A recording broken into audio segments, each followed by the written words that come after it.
Erastus Johnson was born in a logging camp in Lincoln, Maine in 1826.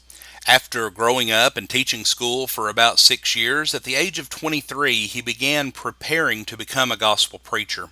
Well, during this time, his health failed and threatened him with the loss of his sight, and this compelled him to give up preparation for the ministry.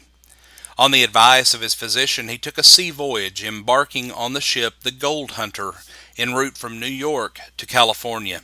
During this voyage, the crew of the ship mutinied just before rounding Cape Horn, and as Johnson was the only person on board who knew anything about navigation other than the captive officers, he was pressed into service to take the ship on to its destination of San Francisco. This he was able to do successfully. Not being a seeker after California's newfound gold, he was variously a rancher in California, a farmer in Washington state, and then was in the oil business in Pennsylvania for some 20 years, but then was again a farmer in Maine until his retirement and death in Waltham, Massachusetts. He was always, though, interested in the work of the church and was a lifelong student of the Bible, a powerful speaker and a great poet, even though he never considered himself a preacher. One of the poems that he wrote was inspired by Psalm 61 in verse 2, which says, "From the end of the earth will I call unto thee. When my heart is overwhelmed, lead me to the rock that is higher than I." From this passage he wrote these words: "Oh, sometimes the shadows are deep, and rough seems the path to the goal, and sorrows, how often they sweep like tempests down over the soul. Oh, sometimes how long seems the day, and sometimes how weary my feet, but toiling in life's dusty way, the rock's blessed shadow how sweet. Oh, near to the rock let me keep, if blessings or sorrow prevail, or climbing the mountain way steep, or walking the shadowy vale. Oh, then to the rock let me fly, to the rock that is higher than I. Oh, then to the rock let me fly, to the rock that is higher than I." Friends, we should often think of the rock of our salvation, that being our Savior, Jesus.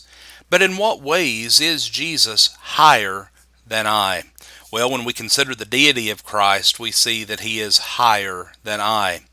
In the beginning was the Word, and the Word was with God, and the Word was God, and the same was in the beginning with God. All things were made through him, and without him was not anything made that hath been made. John 1 verses 1 through 3. Friends, Jesus is not just a man, though he was fully man when on earth. Jesus is God, for in him were all things created in the heavens and upon the earth, things visible and things invisible, whether thrones or dominions or principalities or powers. All things have been created through him and unto him, and he is before all things, and in him all things consist. Colossians 1 verses 16 and 17. No such thing could ever be said of a mere man.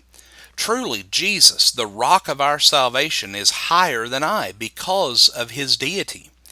Jesus is higher than I in his knowledge. The Apostle Paul writes of him that in him are all the treasures of wisdom and knowledge hid.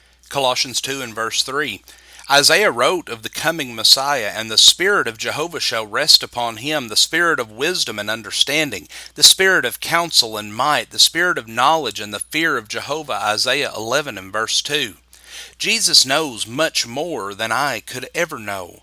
Jesus knows everything, even what other men are thinking. But Jesus did not trust himself unto them, for that he knew all men concerning man, for he himself knew what was in man. John 2, 24 and 25. So yes, Jesus is higher than I in knowledge.